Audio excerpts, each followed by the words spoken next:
The Dr. Ray Podcast is a co-production of Ave Maria Radio and EWTN Radio. Here's today's monologue with Dr. Ray Guarendi. I remember coming across a study. Probably there are many like this, because the area is so broad, on the durability of personality.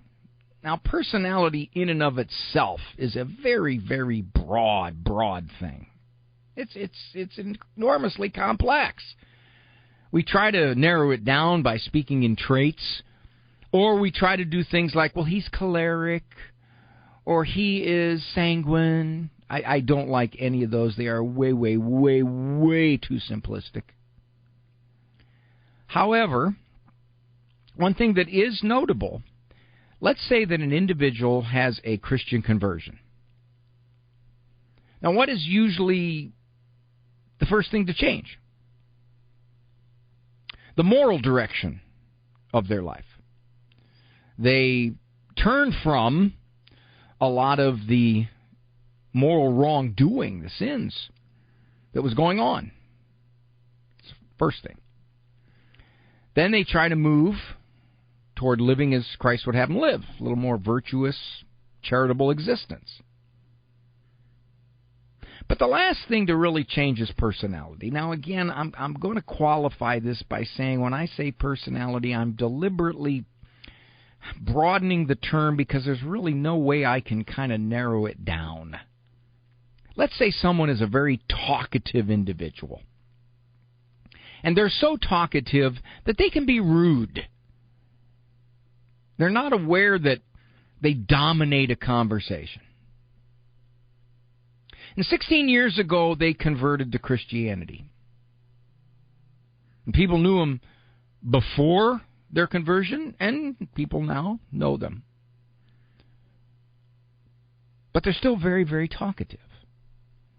And they seem to really be unaware of how off-putting that can be in certain circumstances. Just dominate a conversation. That part of their personality is sluggish to change. It resists changing. Or let's just say that someone, by the way they're wired, their personality, they're kind of shy, they're kind of socially awkward, uncomfortable around people. They don't say much.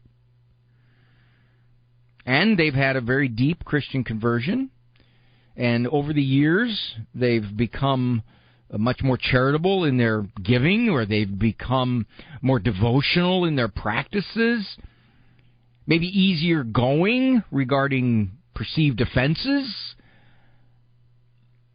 But that aspect of their personality that's uncomfortable around people is still kind of there. It's really the last thing to change. Many folks will say this. You know, he became a Christian, but he doesn't seem all that much different. It depends upon what you mean by all that much different. He's no longer into pornography. He's stopped that. And he is easier to live with for his wife. And he's a better daddy. But maybe he's still kind of a braggart. You know, he's still kind of a dude that wants to impress people. So that aspect of his personality, slow to change. And I guess my caution here is to say, recognize that in people before you say, well, I don't see how their Christianity's done a whole lot of difference for their personality. Well, in many respects, certain aspects of the way we are wired into us. It's our temperament. Shyness is generally not something you learn. It's something that's wired into your personality. You can overcome it to some degree, but it's not as easy. So as a result, you can be a very deeply committed Christian, but there are just aspects of your personality that will be the last thing, if ever, to change. That's why some of the saints will talk about having tempers or being abrasive. Well, they were saints, but that aspect of their personality was something that they they struggled with for the rest of their earthly life. More of Dr. Ray's monologues can be found on his website, drray.com. Monologues as well as full-length programs of The Doctor Is In can be heard at AveMariaRadio.net and EWTN.com/radio.